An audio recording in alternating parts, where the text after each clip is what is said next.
안녕하십니까. 백전백승천기대요 제165회차 서일범입니다. 오늘은 말띠생의 성격과 특성 세 번째 시간인데요. 자, 본론으로 들어가기 전에요. 우리 개성 하나 살펴보도록 하겠습니다. 차왈 비니 무원 나니오 부이무교 이니라나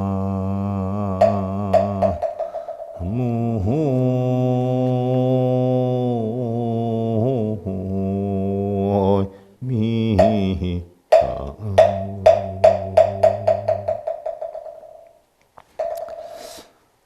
공자가 이르시기를 가난하면서도 원망하지 않기는 어려운데 부유하면서도 교만하지 않기는 쉬우니라 라고 했어요. 부유하면서 교만하지 않는 것은 쉬운 일이지만 가난하면서도 원망하지 않기는 어려운 일이다 라고 했어요. 가난은 역경이죠. 세상에서 가장 고통스러운 게 뭘까요?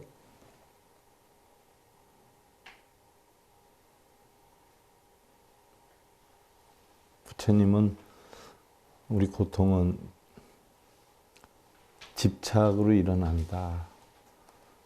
탐진치 때문에 일어난다라고 했어요. 그런 거기 세부적으로 이렇게 들어가 보면 우리가 흔히들 탐진치 때문에 고통이 일어난다. 집착 때문에 일어난다. 라고 배우고 있기 때문에 대략 표면상으로는 그렇게 알고 있지 내면적으로 깊게 들어가 가지고 한번 연구를 해보면 부처님은 그런 그 고통 가운데에서 가장 큰 고통이 뭐냐? 가장 큰 고통이 뭘까요, 여러분들? 예? 죽으면 끝이잖아요. 부처님은 고통 중에 제일 힘든 고통이 뭐라고 했을까요?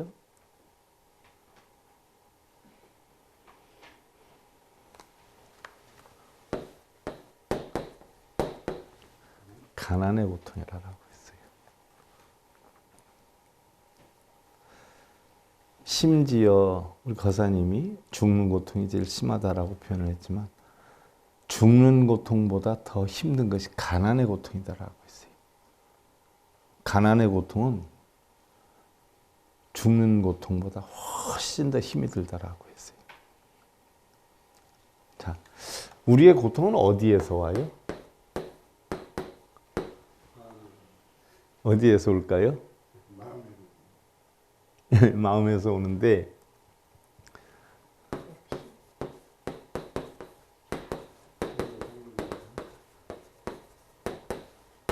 결국 태어나서 죽기 전까지 우리의 고통은 태어나서 죽기 전까지 오는 거예요. 죽으면 아무것도 아니에요. 결국 태어나면서 죽기 전까지 고통을 겪어요. 생이 있기 때문에 고통을 겪어요. 노병사의 고통뿐만 아니라 모든 고통을 겪어요. 그 고통 가운데 제일 큰 고통이 가난이다라고 했어요. 그래서 가난하면서 남을 원망하지 않기가 쉽지 않다라고 한 공자의 말씀이나 부처님 말씀이나 일맥상통을 해요. 그러기 때문에 우리는 수행을 해야 된다. 왜? 이 고통을 느끼는 건 마음에서 느끼는 것이기 때문에 마음에서 느끼는 고통을 없애는 방법을 터득하는 것, 이게 수행이다라고 했어요. 뭘 이루게 해달라고 비는 게 수행이 아니에요. 그 많은 고통 가운데서 84,000 고통이다라고 했어요. 그 가운데서 가장 큰 고통이 뭐냐? 가난이에요. 가난하면 우리는 사람 대우를 못 받아요. 인간 취급 못 받습니다. 생활하는 데 어려움이 있어요. 그래서 부처님이 하신 말씀 가운데에서 화엄경에 나오죠. 보살명람품인 얘기예요. 가난에서 벗어나려면 세 가지 방법이 있다라고 했어요. 무슨 방법이 있을까요?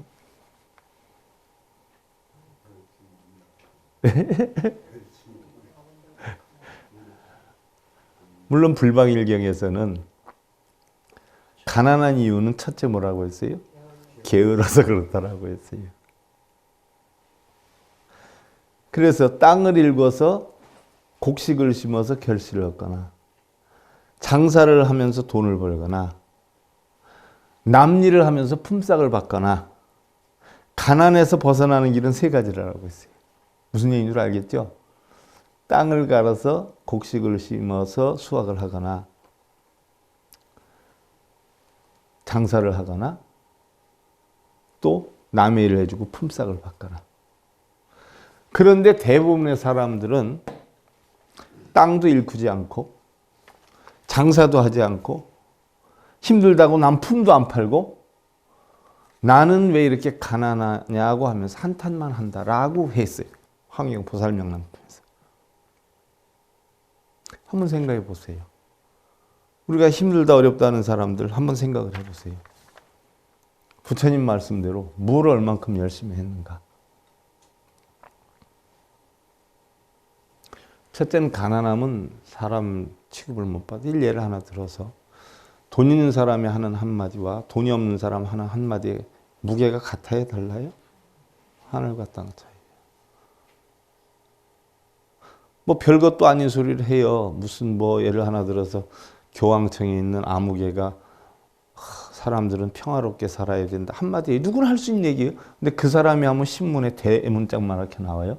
일반 사람이 하는 얘기는 더 훌륭한 얘기를 해도 안 나와요. 니나 잘해 임마 하고 말지. 그러나 명예나 권력이나 결국은 그러한 것들이 어떤 무게가 상당히 나간단 말이죠. 똑같은 얘기를 해도. 가난과 부의 차이예요. 가난하고 힘이 없는 사람이 얘기하는 건 먹히지 않아요. 그래서 바로 우리는 가난하고 힘들게 사는데도 원망을 하지 않을 수 있는 거는 오로지 뭐예요? 수행을 해야지 된다. 공자님께서는 수양을 쌓아야 된다라고 표현했는데 부처님 말씀으로는 수행을 해야 된다라고 했어요. 고통을 없애는 방법, 이것이 우리 불교의 깨달음 아니에요. 그래서 유교나 도교에서는 뭐예요? 수양을 쌓아야 된다라고 했어요. 보통 사람으로서는 어렵다. 부유는 순경이다. 순경에 있으면서 교만한 행동을 아니함, 조금만 절제가 있으면 하는데 부자이면서 교만하지 않는 건 조금만 절제를 하면 되는데 가난하면서 원망하지 않는 건 절제 가지고는 되지 않는다는. 왜 일상생활 자체가 어떻게 돼요? 괴로우니까. 지금 뭐 형제들이 작아서 덜한데 옛날 같으면 형제들이 많지 않아요. 그러면 부모 자식 간에는 그런 걸 안 따지느냐? 천만의 말씀이거든요. 형제들 여러 형제들 가는데 누구는 장사하고 누구는 직장 생활하고 누구는 판검사 되고 뭐 누구는 의사 되고 하면은 자식들을 데리고 가도 자식들을 얻고 나가도 꼭 누구 자식을 얻고 가요?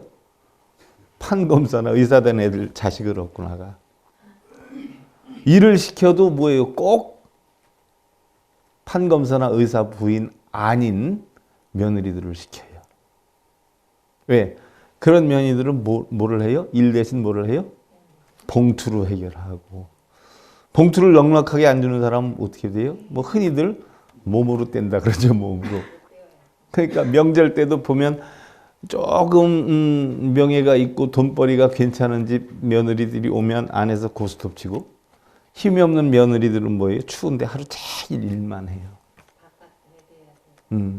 일만 해. 그 뒤지다거리 해야 되고. 그럼 왜 차별 대우하느냐라고 하면 부모는 어떻게 돼요? 내가 언제 차별 대우했냐? 난 너희들한테 똑같이 대한다라고 표현을 해요. 그러면서도 은연중에 어떻게 돼요? 돈 많이 주는 며느리들을 좀 더 귀하게 여기고 해요. 그래서 명절날만 되면 집집마다 난리가 일어나는 게 뭐 때문에 그래요? 결국은 가난 때문에 그래요. 똑같은 일을 시켜도 의사나 판검사 부인은 어떻게 돼요? 예, 알았어요. 조심할게 하고 쉽게 얘기할 수 있어요. 왜? 부족한 게 없으니까. 자기를 무시한다고 생각을 안 하니까. 그런데 힘이 없는 며느리는 어떻게 돼요? 말 한마디까지도 이렇게 나를 무시하나? 우리 신랑이 힘이 없어서 이렇게 나를 무시하나? 천대하나? 이렇게 생각할 수 있어요. 그러니까 힘들게 사는 사람이 원망을 안 하고 살기는 정말 힘들다. 공자님께서도 그랬어요. 부처님께서도 그랬어요. 방법이 없어요. 억울하면 출세라는 이야기예요. 출세를 하지 않을 바에는 뭐예요? 감수를 하고 살아야 돼. 그러려니 수행해서 편안하게 살려면 억울하면 출세하든가 출세하기 전까지는 뭐예요? 감수하고 살아야 돼요. 받아들이고 살아야 돼요. 안 받아들일 수가 없어요. 왜냐하면 다른 사람을 바꿀 수가 없거든요. 결국 내 마음을 바꿔야 돼요. 우리 가정생활하는 우리 불자님들 마찬가지예요. 신랑 마음, 자식 마음, 아내 마음 바꿀 수 없어요. 바꾸려면 내가 바뀌어야 상대도 바뀔 수가 있어요. 내가 속상하다고 좀 화를 내면 상대는 거기다 조금 이자까지 더 붙여서 화를 내요. 그러면 내가 좋은 소리를 하면 금방 좋은 소리 안 해요. 한참 있어야 해요.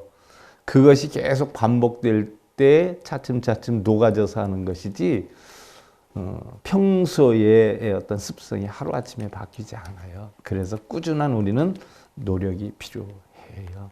그리고 정말 중요한 것은요. 나를 버리고 비우고 살면 그게 쉬운 일은 아니에요. 우리 굉장히 쉽게 얘기해요. 버려라, 비워라. 얼마나 쉬워요. 그죠? 말은. 근데 그 말을 하는 자체가 버리질 못하는 거예요. 비우질 못하는 거예요. 실제로 비우고 버릴 것 같으면 비우고 버린다는 생각 자체도 안 하는 게 비우고 버리는 거예요. 그래서 그걸 수행이라 그러는 거예요. 뭐 우리는 뭐 도인이다라고 하면 뭐 절이나 뭐 선방에 가서 가부좌 오래 틀고 안거 많이 하고 이러면 도인인 줄 아는데 아니에요. 깨달음이라는 것은 일상적인 사람들의 실생활 속에 깨달음이 있는 거지. 산에서 사는 사람 무슨 어려움이 있어요? 제가 다른 사람보다 스트레스 적게 받는 이유는요. 평소에 저 혼자 살잖아요. 저 혼자. 저 혼자 사니까 스트레스 주는 사람도 없고 스트레스 받을 일도 없어요. 그러니까 혼자 이제 원고 쓰기 바쁘고 뭐 이러면 시간이 촉박하니까 그런 데나 신경 쓰지 사람으로 인해 가지고 뭐 별로 신경을 많이 안 쓰잖아요. 그러니까 그게 수행이 제대로 되겠어요? 막말로 여러분들처럼 이 사람 저 사람 부대끼고 치대고 뭐 이런 가운데에서도 수행이 되는 것이죠. 그래서 부처님은 수행처는 절간이 아니라 일반 세속이 수행처다. 그래서 승려들도 도를 얻게 하려면 산에서 절간에서 수행할 게 아니라 바로 뭐예요? 탁발을 내보내는 거예요. 만행을 내보내는 거예요. 그래서 만행을 다녀야 깨달음을 얻을 수 있지. 절에서 가부좌만 틀고 있으면 무슨 깨달음을 얻어요. 그죠? 나를 번뇌주고 고통을 주는 그 가운데에서 번뇌 벗어나는 법도 깨치고 고통에서 벗어나는 법도 깨치는 거지. 혼자 뭐 지내다 보면 무슨 번뇌를 깨고 고통을 깨요. 그래서 선방은 산에 있는 그것이 선방이 아니라 바로 여러분들 일상생활 속에 삶이 선방이다. 대중생활 속에 섞여 사는 것이 바로 선이다, 수행이다 라고 하는 거 새기고요. 자, 말띠생의 성격과 운세 특성, 뭐 책에는 7번째인데 우리는 실제로 3번째 시간이죠. 그래서 말띠다라고 하는 것은 우리가 목화 토금수 가운데 오행 가운데 양화에 해당이 된다라고 했어요. 양화. 그래서 갑, 병, 무, 경, 임 이렇게 해서 말띠생은 갑오생, 병오생, 무오생, 경오생, 임오생 이렇게 있다라고 했어요. 사주학으로 보면 말띠생은요 복을 타고 태어난다라고 했어요. 복. 그래서 말띠생들은 복이 많다. 그래서 천복이다. 이걸 타고난다라고 했어요. 그래서 일찍이 부귀하리라라고 했어요.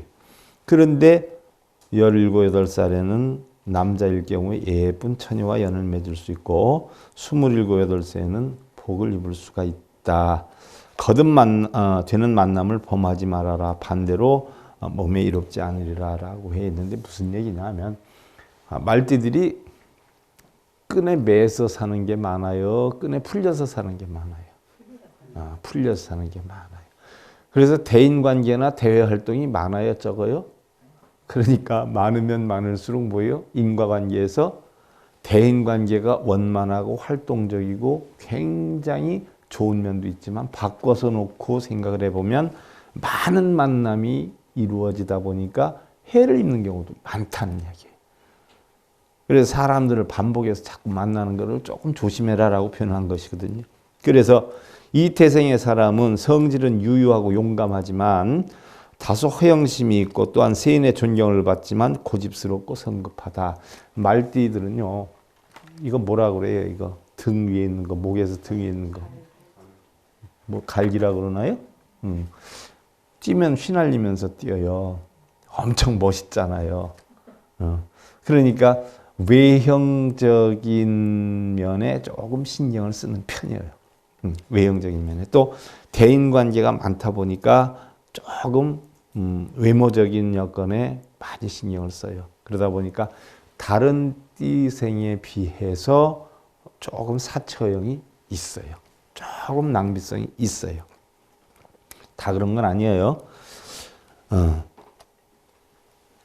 또 사람을 잘 사귀고 잘 헤어진다. 운세는 중년 후에 잘 열리고 직업은 음식업, 중개업, 대인관계가 많은 직업이 좋다. 상하 구분을 잘하고 협동심이 강하며, 자, 이 상하 구분을 잘한다 하는 것은 왜 그럴까요? 말들이 서열이 어떨까요? 네, 보기보다 굉장히 무서워요, 서열이. 예를 들어서 여러분들 어디요? 히말라야 산 저쪽에 그 뭐라 그러죠? 그 산에 그 장사로 다니는 사람들 다니는 그 말을 끌고 다니잖아요. 쪼랑말이니 뭐 이런 그 뭐라 그러죠? 그 고지에서 장사하고 하는 사람들 그 사람들 뭐라 그러죠? 갑자기 생각 안 나네. 그런데 이제 말이 수십 마리에서 수백 마리가 다니잖아요. 짐을 싣고 가지 않아요. 그러면 제일 앞장서는 말이 리더격으로서 따로 있어요. 그래서 제일 앞장서는 말들은 아주 화려하게 꾸며요. 화려하게. 제일 우두머리처럼. 그래서 그 말이 다른 말들을 인도하고 그러고. 줄 서서 가는데도 순서가 어긋나면 예를 들어서 뒤에 있는 말이 앞질러 가려고 하면 밀쳐버려요. 이런 낭떠러지 같은데 참하고도 그 차 팔로 다니고 뭐 옛날에 이런 물건 팔고 소금 팔로 다니는 이런 참하고도 낭떠러지 길이잖아요. 수백 길 낭떠러지 길인데 뒷말이 이렇게 혹시 앞말 더디게 간다고 해서 앞지르려고 옆으로 가면 밀쳐버려요. 떨어져 죽어요. 그럴 정도로 서열이 말들이 생각보다 엄청 세요. 그래서 위아래 상하 구분을 엄청 따져요. 경우 많이 따져요. 그러니까 어떻게 보면 예의범절이 조금 철두철미한 데가 있어요. 윗사람 아랫사람에 대한 구분을 철저하게 해요. 또 말이 바르고 행실이 건실하니 주변 사람들이 칭찬하고 도움이 되어준다. 정직한 성품으로 요즘 말로 하면 좀 고지식한 편이다 이렇게 표현할 수 있어요. 고지식도 두 가지가 있어요. 두 가지가 정말 고지식한 게 있고 자기 아집을 부리는 걸 고지식으로 착각하는 경우도 있어요. 정직한 성품으로 꾸준히 노력을 하며 윗사람 섬기기를 하늘같이 하니 주변 사람으로부터 협조를 받는다. 친구 사이도 원만하고 독단적인 행동을 하지만 모함을 받지 않고 순탄하다. 외윤에 강하고 마음과 의지는 곱고 강직한데 심약한 부분도 없지는 않다. 강한 듯한데 사실은 나약한 부분도 있다는 얘기예요. 대부분 양기가 뻗기 때문에 외형적으로 하는 분들이 많은데 꼭 그렇지만은 않아요. 꼭 그렇지만은 양기잖아요 다. 그래서 외형적으로만 아는데 그렇지만은 않다는 얘기예요. 부모가 궁지에 빠질 때는 마음이 급격히 변해서 우울해지지만 타인 앞에서는 웃음을 보일 수 있는 여유를 갖기도 한다. 주변에서 일어난 일들을 정당한 방법으로 해결하기보다는 특공대식으로 단숨에 지워버리는 엉뚱한 데도 있다. 이게 말이 전쟁에 나갔을 때 나가는 전략 중에 하나죠. 그러나 인덕을 닦아 주변에서 노여움을 덜어주기도 한다. 그러니까 경구가 바르고 예의 바르고 고지식하다. 한마디로 하면 이런 성격의 소유자다는 이야기고요. 다음에 이제 말티생의 성격 가운데서 7번째인데 이 태생은 지혜와 상상력, 순간적인 판단력이 뛰어나고 자족할 줄 아는 성미다. 대자연에서 천리를 분주히 뛰는 자유를 만끽하는 기질이 있듯이 자유분방함도 있으나 전쟁터에 나아가서 적과 싸우다 죽고 말겠다는 용장의 결연한 각오도 있다. 때문에 사람마다 함부로 대할 수 없으면서 조심하고 존경하게 된다. 저 몽고 쪽의 말들 보니까 이 야생마들 같은 거 길들이는데 그 말이 막 이리 뛰고 저리 뛰고 하대요. 앞으로도 올라가고 뒤로도 뭐 이렇게 하고 막 흔들고 이러대요. 그런데 거기에서 떨어지지 않고 말을 부릴 줄 아는 그런 사람들한테는 말도 고분고분해지는데요. 그렇지 않은 사람들한테는 태워주지 않고 떨구는 기질이 있더라고요. 그러니까 어떻게 보면 처음 대하면은 좀 쌀쌀하고 냉랭한 면이 있어요. 남을 믿지 못하고 의심이 좀 많아요.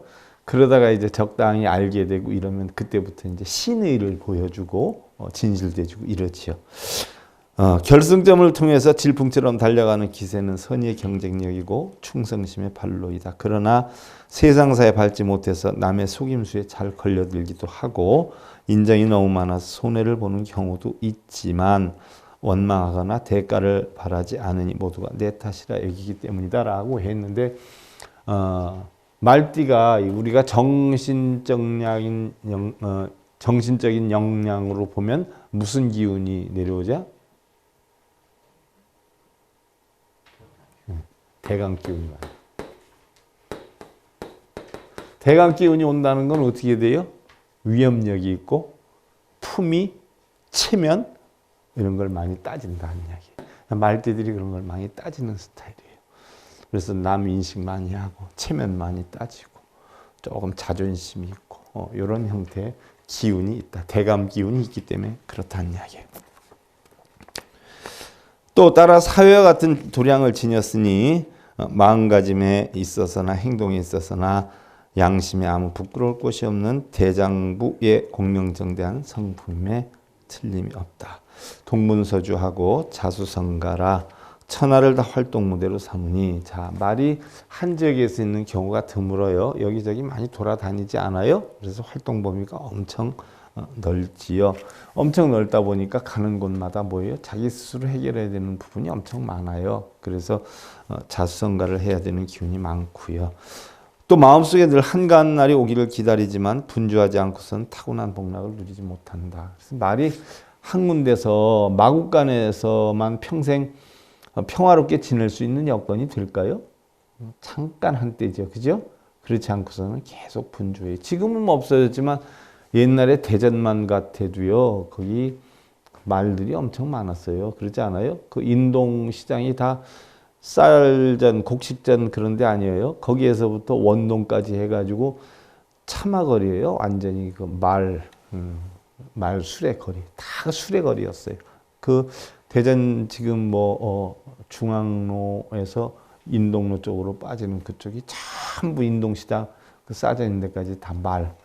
전부 말이었어요. 말. 제 기억으로는 거기 차가 거의 없었어요. 전부 말이었어요. 말. 제가 그때 말들 있는 거 보고 깜짝 놀랐어요. 우리나라에 저렇게 마수레가 저렇게 많은 데가 있구나. 길거리가 온통 이제 마들 분비물들 뭐 이런 것들이었죠. 전부 말이었어요. 말. 가만히 있지를 못하죠. 가만히 있게 두지를 않지요. 사람들이 어떻게 보면 인정이 많고 뭐 넉넉하고 이렇다라고 하더라도 절대 공짜가 없어요. 뭐 소를 키워도 먹이는 건 뭐예요? 나중에 잡기 위해서 키운다고 부처님도 그러지 않았어요? 말은 안 그러겠어요? 공짜로 사료 먹이나요? 아니에요. 다 일을 시키려고 하니까 사료를 먹이는 거예요. 그 차마고도에 있는 말들도 보면은 한동안 거리 이동하고 저녁 때 돼서는 다 풀어놓더라고요. 풀어놓는데 그 우두머리 정도 되는 말만 묶어놓으면 다른 말들은 안 가더라고요. 거기에 있더라고요. 그렇게 해서 충분히 쉬게 한 다음에 이제 다음 날 또 출발하고 이렇게 하죠. 보편적으로 한 장소에서 다른 장소에 물건을 팔러 가거나 뭐 사러 가거나 이러는데 한 15일씩 걸리는 경우가 엄청 많더라고요. 또 한 마을에서 한 마을 이동하는데 뭐 7, 8일씩 움직여야 되는 경우도 많고요. 자, 그래서 말들은 일복을 타고난 편이므로 이 말띠의 사람들이 일복이 많대요. 항상 바쁘게 움직이며 활동을 해야 젊음과 아름다움을 유지하며 행복해질 수가 있다. 일복이 많은 반면에 또 그렇게 움직여야 이뻐지고 젊어진다네요. 그러니까 부지런히 움직이고 사는 게 좋은 것 같아. 자, 그럼 말띠에 태어난 사람들은 누가 있을까요? 우리가 살펴보면 뭐 한국 최초의 신부 김대건 씨, 침략의 원흉 이등방문의 의붓딸 노릇을 한 배정자, 매국의 원흉 이완용 씨. 이완용 씨는 좀 그랬어요. 그랬어요. 좀 그랬어요. 지조의 정치인 조만식 선생, 또 그릇이 큰 정치인 신익희 씨, 조병욱 씨.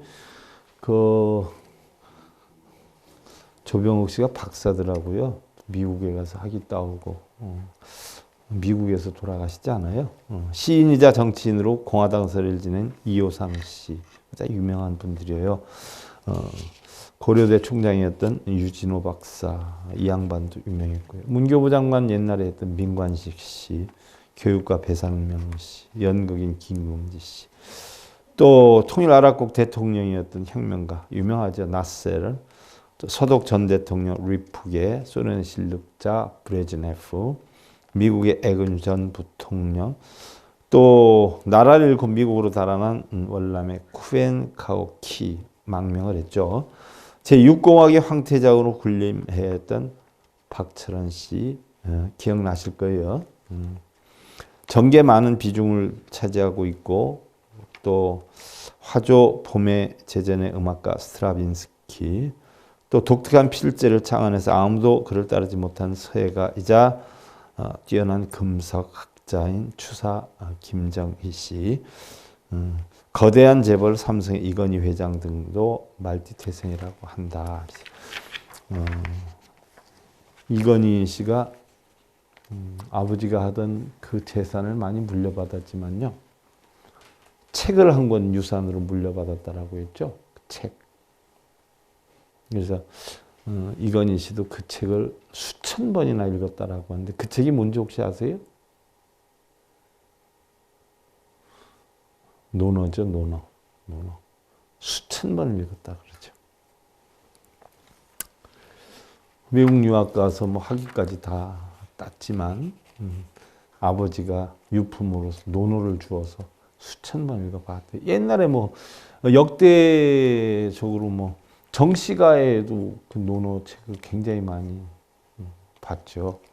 정주영 씨도 사실은 학벌은 뛰어나지는 않지만 얼마나 박학다식해요. 그 박학다식한 그 지혜가 논어 공부를 그렇게 많이 했다는 거예요. 그러니까 논어나 뭐 이런 것들이 뭐 유가 도가의 사실은 금결이잖아요. 금과 같은 것인데 뭐 어느 것이 뛰어나다 못하다는 못하지만 부처님 가르침도 사실은 뛰어나지 모자르진 않아요. 그래서 우리 불자들도 절에서 그런 거 가서 빌고 이럴 게 아니라 부처님 가르침에 대해서 공부를 하고 살면 정말 지혜롭게 편안하게 살 수 있는데, 그게 늘 안타까운 거예요. 저는 그게 늘 안타까워요.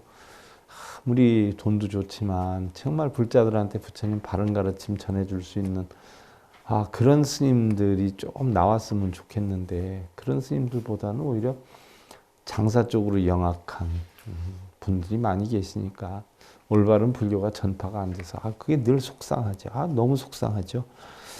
자, 덕을 닦으면서도 마음을 공적과 명예에 둔다면 깊은 경제까지는 이르지 못할 것이요. 그러니까 우리가 덕을 닦으면서 어떤 공적, 명예, 그런 결과를 두지 말고 닦아라는 이야기죠.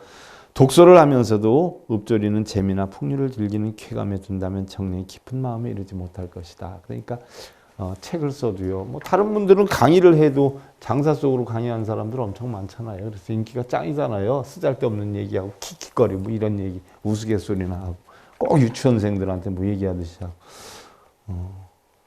그 나름대로 하나의 특색이라 제가 그걸 잘한다 못한다라고는 못하지만 그분들의 방식이긴 하겠지만 좀 아쉬운 게 있으면 부처님법을 좀 전하는 승려지.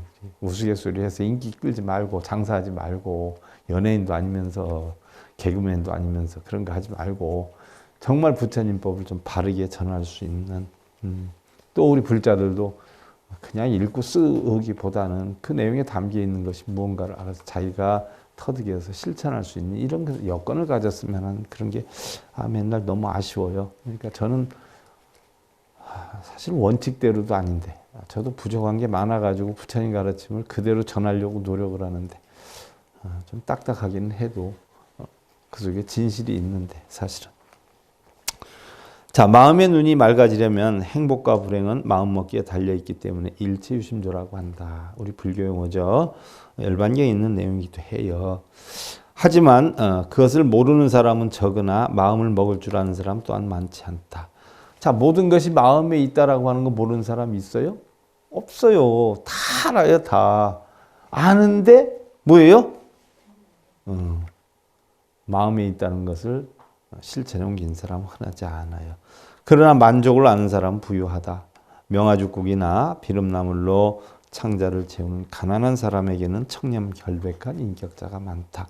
그러나 화려한 비단 옷을 걸치고 산의 진미에 맛 좋은 음식을 먹는 사람은 자신의 부귀나 특권 등의 기득권을 잃지 않으려고 마치 권력자에게 노예처럼 아첨을 하지만 잃을 것이 없는 사람은 서슴지 아니하고 바른 말을 할 수 있는 양심대로 산다. 명예나 권력이나 재물이나 그런 걸 얻으려고 하면 아첨도 부리고 비굴해지기도 하고 손바닥도 비비고 이런단 말이죠. 승려들도 보면 뭐 뒷생각이 있는 사람들이 불자들한테 아첨도 떨고 하기도 해요.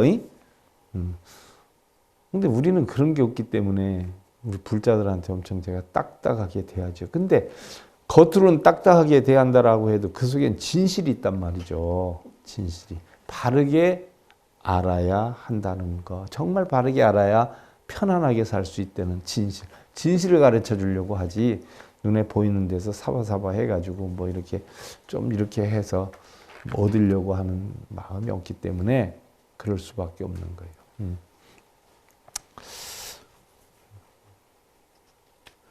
마음속에 탐욕이 없어지면 마음의 눈은 밝아지기 마련이다. 그러나 자신감이 있는 직원도 좋지만 보다 더 마음을 낮출 줄 아는 겸손과 하심의 자세와 자신의 어리석음을 깨달을 줄 아는 지혜로운 삶이 더욱더 아쉬운 입장이다. 세상에는요, 옳고 그른 게 없죠. 맞고 틀리는 게 없어요, 사실. 그러니까 다 맞아요. 각자 자기 입장에서는 다 맞아요. 그런데 자기의 어떤 성격이나 자기의 이상, 자기의 생각과 다르기 때문에 우리는 손가락질하고 욕을 하고 그런단 말이죠. 그런데 냉정히 살펴보면 그럴 필요는 없어요. 물론 속으로 뭐 나하고 이상이 안 맞으면 속도 상하고 뭐 욕도 나올 수도 있어요. 그러나 그렇다라고 해서 그런 걸 겉으로까지 표출할 상황은 아니라고 봐요. 다른 거 하나도 없다고 생각해요. 저는 그냥 묵묵히 노력하는 삶. 자신의 어떤 분수껏, 자신의 역량껏, 자신 나름대로 편안함을 만들어 가는 것. 비록 뭐 우리 사람이 어느 누구보다 뛰어나지는 않는 부분이 더 많잖아요. 뛰어난 부분보다 뛰어나지 않은 부분이 더 많아요. 그렇다라고 해서 의기소침할 필요는 없다라는 생각이에요. 마치 자신의 역량 한계 내에서 자신의 삶을 누리고 자신의 행복을 만들어 나간 것과 같이 괴테도 그랬고요. 우리가 행복하지 못한 이유는 결국 뭐예요? 남하고 비유를 하기 때문에 행복하지 못하다. 근데 자신의 행복을 찾기는 참 쉬운데 남하고 비유를 하는 순간 우리는 행복이 달아나게 된다. 그러니까 자신 나름대로 여러분들 행복한 삶 유지하시기 기원드리면서요. 오늘 백전백승 천기대요 165회차 서일봉이었습니다. 감사드립니다.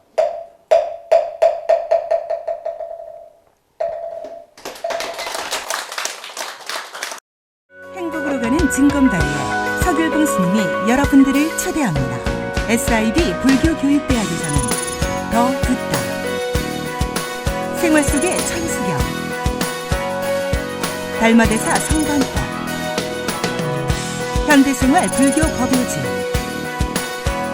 불교학 개론, 성찰스님 백일 법문 등을 비롯한 다른 불법, 다른 진리, 서길봉 스님의 SIB 불교 교육대학.